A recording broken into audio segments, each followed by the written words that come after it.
Esta é a semana chamada Santa. Vamos celebrar a semana da Paixão, da Páscoa. Eu quero incentivar você que não ouviu os meus estudos sobre a cruz de Cristo aqui na igreja, a comprar os CDs ou a ouvir no site 8 estudos que eu fiz até agora sobre a cruz de Cristo. Você vai ter uma revelação, um entendimento da amplitude e profundidade desse assunto. Terça-feira que vem eu vou fazer o 9º estudo e na outra terça o 10º estudo. São 10 estudos sobre a cruz de Cristo e em cada estudo eu não usei menos de 15 textos bíblicos. Então é um estudo bíblico denso e profundo e eu queria que você ouvisse esses estudos, que você anotasse, você levasse para a sua casa esses CDs e aprofundasse esse assunto da cruz de Cristo. Hoje eu vou ler um evento lá na cruz, quando Jesus estava sendo crucificado, lá em Lucas capítulo 23, verso 39 até o 43. Jesus foi crucificado 9 horas da manhã, e ele ficou até as 3 horas da tarde crucificado. Às 3 horas ele morreu. Nessas 6 horas que ele ficou na cruz, ele proferiu 7 frases, 7 palavras da cruz. Hoje eu quero falar sobre uma delas que ele falou para os malfeitores que estavam com eles lá. Lucas 23, verso 39 até o 43, diz assim: um dos malfeitores crucificados blasfemava contra ele, dizendo: não és tu o Cristo?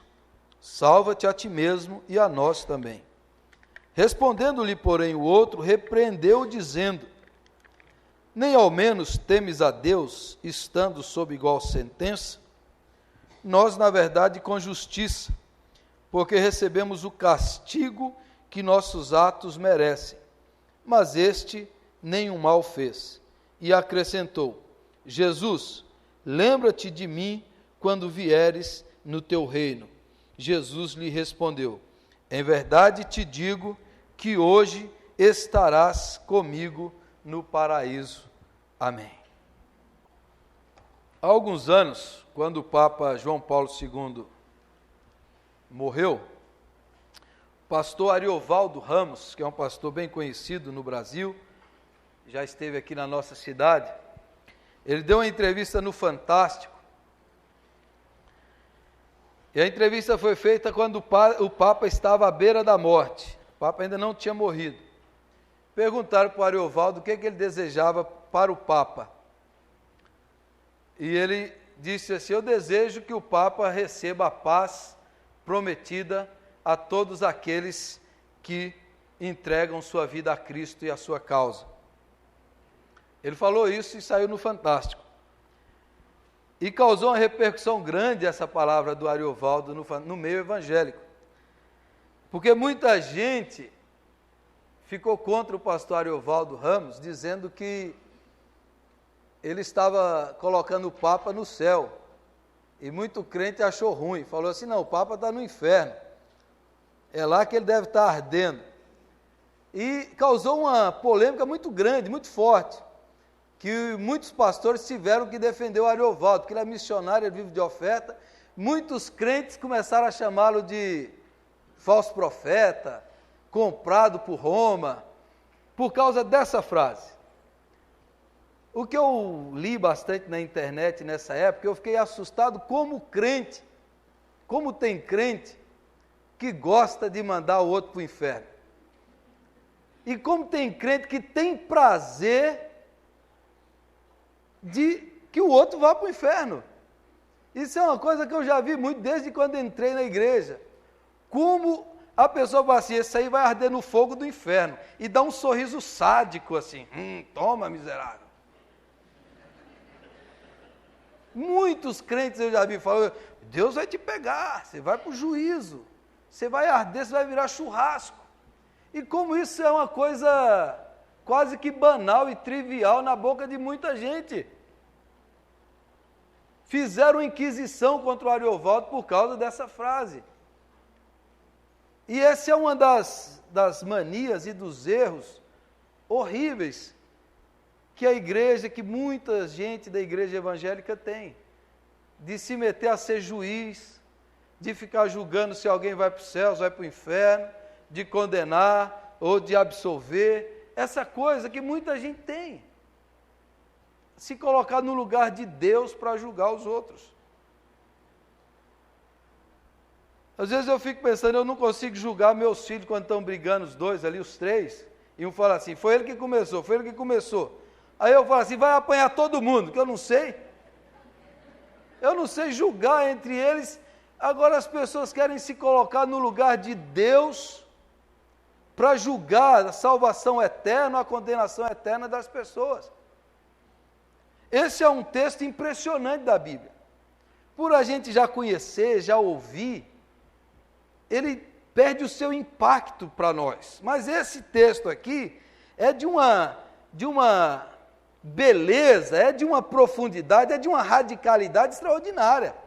É de um impacto sobre nós extraordinário. Porque Jesus está lá naquela cruz, no meio, e diante dele estão dois malfeitores. Para eles estarem na cruz, eles devem ter feito alguma coisa tremenda, porque a cruz era só para gente que ia contra o império, ou gente que cometeu um crime muito grave.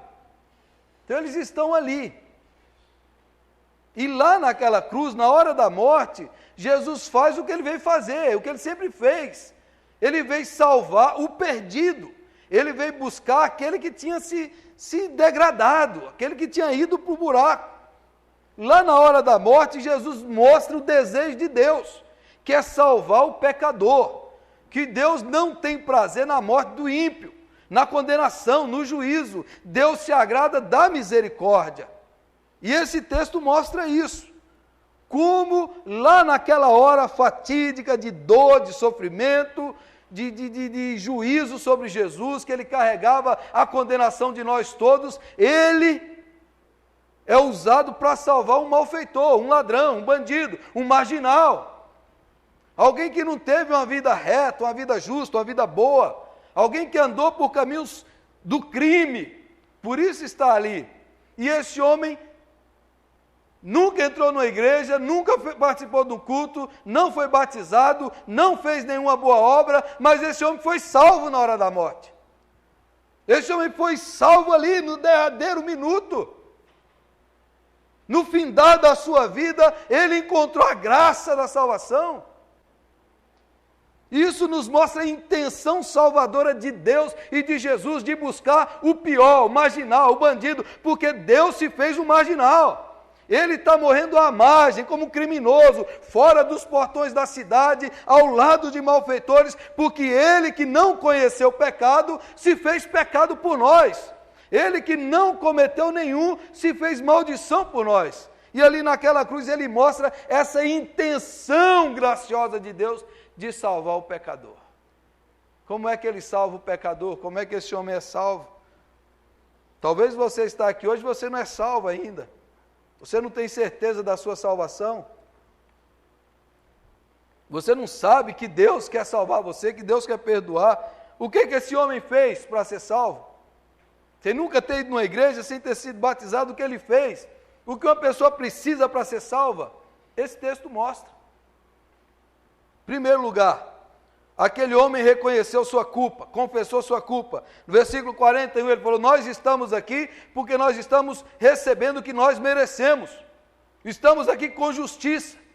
Ele reconhece que ele é culpado, que ele é criminoso, que ele está pagando pela sua pena. Ele reconhece isso ali. Então ele olha para dentro de si e diz assim, eu sou culpado. Eu mereço o que eu estou recebendo. Para alguém receber a salvação, a vida eterna, primeira coisa é reconhecer-se pecador. É reconhecer que tem culpa. É reconhecer que falhou, que fracassou, que andou em caminhos tortuosos. O único grupo que Jesus chamou de filho do inferno foi aqueles que diziam que não tinham pecado, que eram os fariseus. Jesus nunca chamou prostituta, ladrão, publicano, meretriz de filho do inferno, porque esses têm noção do seu pecado. E Jesus falou, naquele dia final, muitos filhos de Abraão vão ficar de fora, mas muita meretriz, prostituta, vão entrar no reino, porque eles têm consciência do seu pecado. Tem consciência daquilo que fez. E esse homem ali na cruz, um deles reconhece, o outro não. O outro não recebeu revelação, mas um deles olha para dentro de si: eu sou pecador, eu sou culpado, eu mereço. Nós vivemos num tempo em que as pessoas estão sempre projetando para o outro a sua culpa. A pessoa está transferindo sempre a responsabilidade. Ele é ladrão. Não, eu sou ladrão porque meu pai me abandonou. Ah, eu sou ladrão porque eu não tive mãe. Ah, eu sou ladrão por causa disso. Não, você é ladrão porque você é ladrão, sem vergonha. Você é ladrão porque você é ladrão, você é culpado. Não coloque a culpa nos outros. Muita gente fica projetando, transferindo, passando para outra a responsabilidade. Ele falou: não, a culpa é minha. Esse é o primeiro passo para a salvação, para a vida eterna. É o sujeito bater no peito, como Davi no Salmo 51, pequei contra ti somente e fiz o que é mal perante os teus olhos, porque todos pecaram e destituídos estão da glória de Deus. Todos, não há nenhum justo, nenhum santo, todos pecaram e o ladrão reconheceu a sua culpa. Reconheceu a sua falha, não ficou projetando, dividindo, transferindo, falou: a culpa é minha, a culpa é minha. Tem um psiquiatra que escreveu um livro há alguns anos atrás, americano, e o título do livro é assim: o que foi feito do pecado? Um psiquiatra, não crente, ele falou assim: hoje ninguém mais peca, todo mundo é só um problema emocional, é aquilo, e o pecado, a falta do pecado, a consciência de pecado, está destruindo a civilização. Que as pessoas estão sempre transferindo o que falta. Eu pequei. O ladrão falou: Senhor, eu mereço esse castigo. Eu estou aqui porque eu mereço. No interior do Paraná, numa das cadeias lá, fugiu um ladrão uma vez, estava preso, ele fugiu. Depois de um tempo ele voltou. Apareceu diante do delegado, o delegado nunca tinha visto um negócio daquele. Ele voltou com a Bíblia debaixo do braço e falou: sabe, eu fugi, mas eu me converti ao Senhor Jesus. E pela palavra eu tenho que cumprir a minha pena. Então eu voltei para pagar o que eu devo para a sociedade. Aí o delegado falou: esse rapaz encontrou com Deus mesmo. Ele reconheceu que ele precisava pagar a sua pena, que ele era culpado, que ele tinha uma dívida, que ele merecia a pena de morte. Ele nem questionou isso, ele falou: eu mereço. Esse é o primeiro passo para a salvação. Primeiro passo. Um dia desses eu li numa revista aí que uma dessas atrizes, dessas modelos famosas aí, disse que agora é crente. Aí alguém perguntou para ela assim: você se arrepende de ter posado nua, de ter feito essa coisa? Ela falou: não, eu não me arrependo de nada. Como é que alguém pode ser crente sem se arrepender? A porta é o arrependimento. Não pode haver salvação sem que a pessoa diga: eu pequei, eu me arrependo, eu sou culpado, e o ladrão reconhece isso. Não pode haver salvação sem que a pessoa diga: eu mereço a condenação, eu mereço. E ele falou: eu mereço. Segundo, esse rapaz aqui, esse malfeitor, além de reconhecer sua culpa, de confessar sua culpa, ele creu contra todas as circunstâncias. As circunstâncias eram desfavoráveis. Todo o povo contra Jesus. O outro ladrão lá contra Jesus. Todo mundo crucifica. Se tu és o Cristo, desça. Todo mundo. O coro contrário a Jesus. E mais, as circunstâncias e as aparências. Imagine ele na cruz olhando para Jesus, traspassado, machucado, ferido, esbagaçado, moído, ensanguentado, ele olhar para Jesus e crer.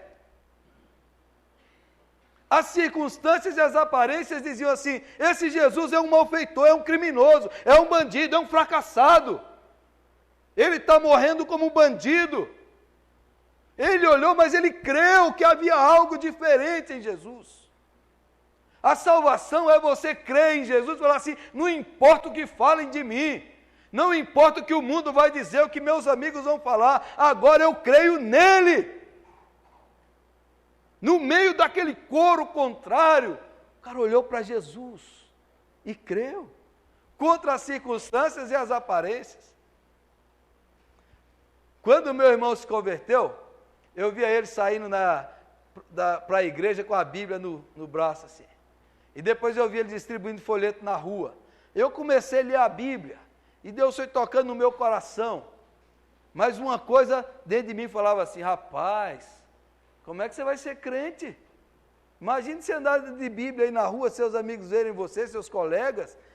Olha a zombaria que vai ser, olha a gozação que vai ser. Você tem coragem de fazer isso? Aí eu falei, é mesmo, acho que eu não vou ser crente não. Deus me livre. Deus me livre, imagina entregar um folheto para uma pessoa, isso é uma coisa muito vergonhosa, muito cafona. E na Bahia os caras falam assim, agora você virou para a lei dos crentes, o povo falava. Mas eu comecei a ler a Bíblia e Jesus entrou no meu coração.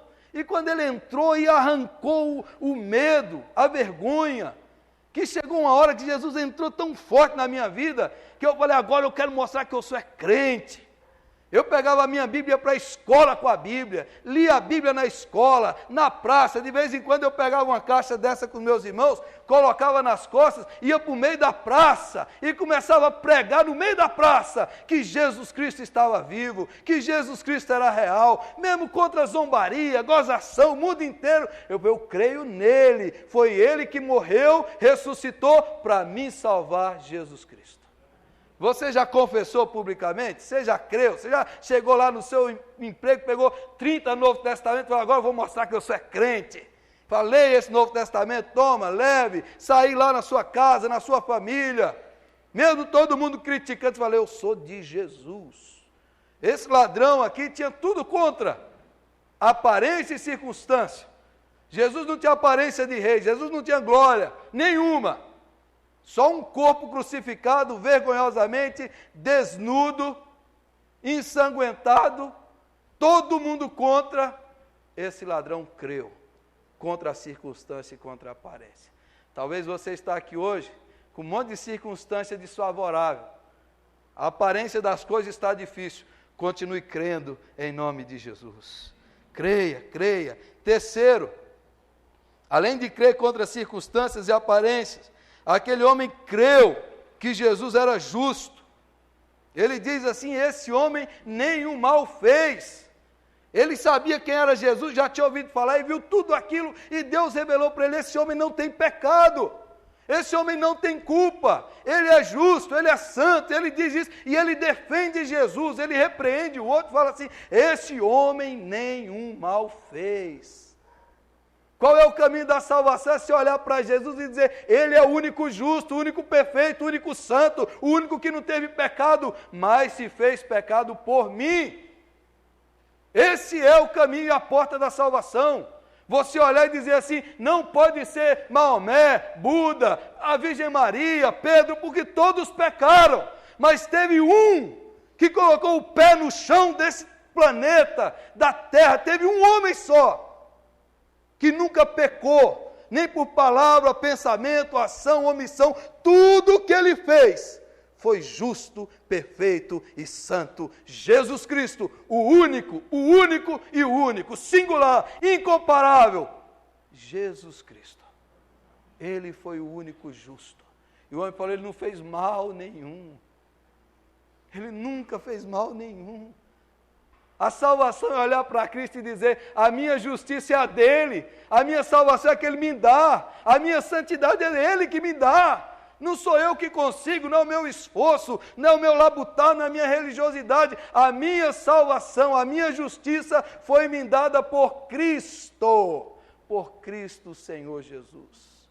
Porque pela graça sois salvos mediante a fé, e isso não vem de vós, é dom de Deus, não de obras, para que ninguém se glorie, diz o apóstolo Paulo. Fé em Jesus Cristo. Fé na sua obra. Ele creu que Jesus é rei, mas ele creu que Jesus era rei. Senhor, quando vieres no teu reino, lembra de mim. Ele olhou para aquele homem ali massacrado e falou, ele é um rei, ele tem um reino, e o reino dele virá. Ele creu no reino eterno, que vai vir mesmo depois da morte. Olha que revelação. Ele olhava para Jesus, via sangue, fracasso, humilhação e vergonha. Mas Deus revelou para ele que naquela cruz havia o Rei dos Reis, o Senhor dos Senhores. Havia um rei. O que é salvação? É você olhar para Jesus, ele é o rei, ele é o meu rei. Ele tem um trono, ele virá, o reino dele vai durar para sempre, o reino dele não se acabará, ele virá. O reino de Jesus. Quem é o rei da sua vida? quem é o Senhor da sua história. Uma das grandes questões que Jesus estava sendo morto, desde quando ele nasceu, foi que falaram, ele é o rei. E Herodes ficou com medo, César tinha medo, e todos tinham medo. Mas ele é o rei. Esse homem, na hora da morte, recebeu essa revelação. Jesus é o rei. Ele tem um reino, o reino dele virá, a vida após a morte, e eu creio nele. Esse homem creu, ele se arrependeu, ele confessou, ele creu contra as aparências e circunstâncias, ele creu que Jesus é justo, ele creu que Jesus é o rei, e por último, ele suplicou por misericórdia. Olhou para Jesus e falou, Senhor, lembra-te de mim. Humildade, clamou, lembra-te de mim, Senhor. Irmãos, esse homem deve ter feito um monte de coisa ruim na vida. Esse homem aqui não é uma boa pessoa, o cara vai bom ladrão porque não roubou você. Não é? Porque se ele tivesse roubado você tinha raiva dele. Imagine você chegar, a pior coisa do mundo é você chegar na sua casa e ver que sua casa foi roubada, né? Não, a primeira coisa que você pensa é, se eu pego esse ladrão eu mato. É a primeira coisa, só se você for muito santo, você não pensa assim. Então chegar no seu carro e o ladrão levou o larápio, o amigo do alheio. Primeira coisa que você pensa é, eu mato esse desgramado. Não é bom ladrão, ele foi uma pessoa que fez coisas ruins. Mas agora, na hora da morte, ele olha, Senhor, lembra-te de mim, Senhor. Eu sou culpado, eu não tenho como fugir daqui, eu sou um condenado. Mas lembra-te de mim no teu reino, Senhor. Suplicou a Jesus, lembra-te de mim. Lembra-te de mim. Irmãos, a resposta de Jesus é a coisa mais linda que a Bíblia fala. E aí eu vou dizer um negócio para você, aí tem umas coisas de crente que faz umas coisas que deixa a gente chateado. Agora à tarde, antes de vir para cá, eu entrei na internet, eu vou pesquisar. Coloquei lá no Google, ladrão da cruz. Aí apareceu vários textos, cliquei em um cara escrevendo assim, esse negócio de o cara ser salvo na hora da morte, eu só li um pedaço que eu fiquei tão irritado que eu parei de ler. Isso aí não serve mais para hoje, isso aí era só antes da ressurreição, porque hoje é necessário o batismo nas águas. Aí depois eu abri outro pastor escrevendo, esse negócio de que hoje estará comigo no paraíso não é bem assim não. Era outra coisa que Jesus quis dizer, eu falei, vai plantar batata, não? O que Jesus está dizendo aqui, eu vou dizer para você, o que Jesus está, eu vou explicar para você a teologia profunda desse versículo aqui. Jesus olhou para aquele ladrão safado, sem vergonha, arrependido, aquele bandido, Jesus olhou para ele assim e falou, hoje estarás comigo no paraíso, aleluia, é hoje que você foi perdoado, foi salvo, seus pecados foram pagos, e hoje você estará comigo no paraíso, aleluia, hoje é hoje, paraíso é paraíso, perdão de Deus é perdão de Deus, Deus não brinca com isso, Deus é graça, bondade e misericórdia, aleluia, aleluia, hoje, não importa o que você fez, que caminho você traçou, mas se você se arrependeu e creu, está salva. Nunca foi batizado, nunca frequentou a igreja, nunca deu dízimo, cara, nunca fez nada. Agora Jesus diz, hoje você estará no paraíso. Isso é graça, irmão. Você fala assim, mas não é justo, pastor. Olha para Jesus e vê se ele na cruz é justo. É graça.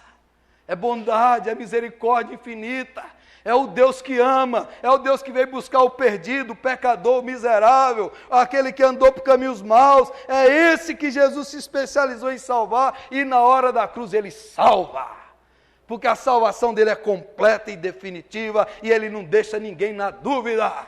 Ele não chegou para aquele ladrão e falou, eu vou pensar no seu caso. Ele não chegou, você vai passar uns 200 anos no purgatório. Ele nem purgatório não existe. Ele não falou assim, como diria outros, você vai enfrentar umas 350 reencarnações para o seu espírito evoluir, para isso e aquilo. Jesus, nada disso. O Evangelho é graça e misericórdia para o quebrantado e contrito. O Evangelho é salvação completa e definitiva. Não deixa ninguém na dúvida, na insegurança, no medo, no pavor. O Evangelho chega e diz, é hoje que você vai estar no paraíso. Aleluia. o Evangelho é graça e misericórdia para o pecador arrependido. Você crê nisso, meu irmão? Você já tomou posse dessa salvação? Você tem certeza da vida eterna? Você já experimentou o perdão de Deus, a salvação de Deus, a libertação de Deus? Um dia um pastor estava com um moribundo, o homem estava em estado terminal, falando da graça de Jesus, e o homem lá na cama falou assim: eu me arrependo e eu creio em Jesus. E o pastor falou: então você está salvo e perdoado. O outro do lado, talvez devia ser crente, falou assim: você acha que 5 minutos de arrependimento vai tirar uma vida inteira de pecado? 5 minutinhos na hora da morte vai tirar uma vida inteira de pecado? O pastor olhou para ele e falou: 5 minutinhos não, meu filho, mas o sangue de Jesus lava de todo o pecado, aleluia. Se confessarmos os nossos pecados, Ele é fiel e justo para nos purificar e nos limpar de toda a injustiça, e o sangue de Jesus, o Filho de Deus, nos lava de todo o pecado, nos limpa e nos purifica para a glória de Deus Pai, para a glória de Deus Pai. Esse é o Evangelho da graça e da misericórdia. Quem vai para o céu? Quem crê em Jesus Cristo. Você pode dizer se alguém vai ou não vai, não faça isso. Os últimos momentos, os últimos instantes da vida de um homem, só Deus conhece o mistério.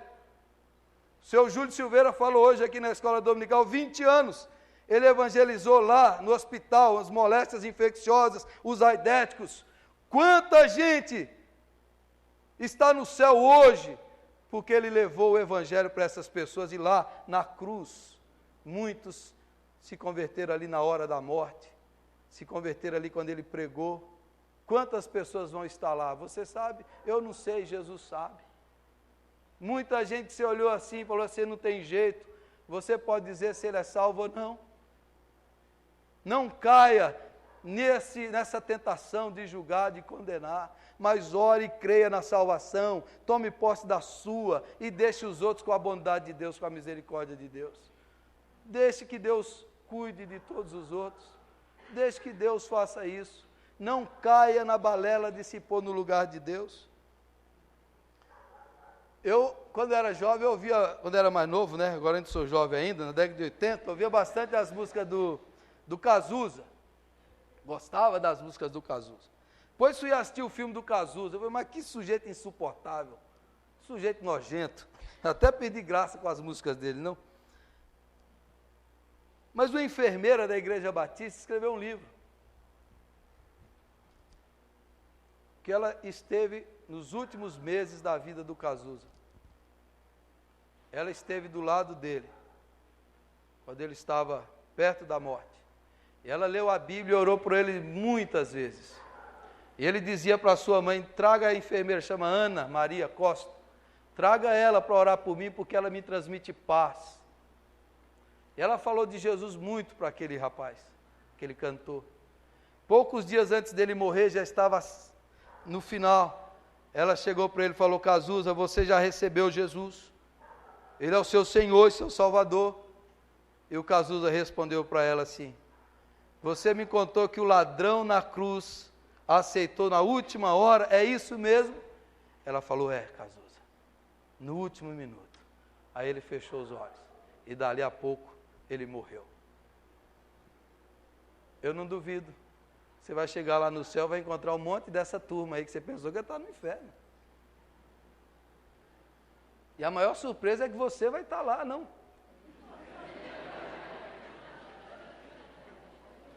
Essa é a maior surpresa. Essa é a graça de Deus, a misericórdia de Deus. Não encha demais o inferno, porque a misericórdia de Deus é infinita, a graça é infinita. Creia nisso, irmão. Hoje estará comigo no paraíso, aleluia. Essa é a nossa esperança. Ontem, eu recebi a notícia que um ex-aluno meu, pastor presbiteriano, há poucos anos, foi ordenado há 4, 5 anos atrás, pastor Sérgio Lisboa, ontem em Londrina, andando de moto, ele bateu a sua moto e faleceu. 35 anos de idade, 2 filhos Ele deixou um de 6, outro de 2 anos. E faleceu. Uma coisa triste para nós. Mas eu queria falar disso no final dessa mensagem. Porque é uma tragédia, é uma coisa muito triste. Mas quem crê em Jesus já passou da morte para a vida. Quem crê em Jesus crê que o Sérgio não se perdeu, que o pastor Sérgio vai uma grande perda, não é uma grande perda, a gente perde uma coisa quando a gente não sabe onde ela está, mas o Sérgio já entrou na glória do Senhor, no paraíso eterno, já está desfrutando da presença de Jesus, aleluia, essa é a esperança, a nossa salvação, essa é a nossa certeza e a vida eterna, que quando a gente fechar os nossos olhos aqui, nós vamos abrir e contemplar o Cordeiro de Deus que vive e reina para sempre. Quem crê em Jesus tem a vida eterna, já passou da morte para a vida. Você crê nisso? Vamos orar. Feche os seus olhos.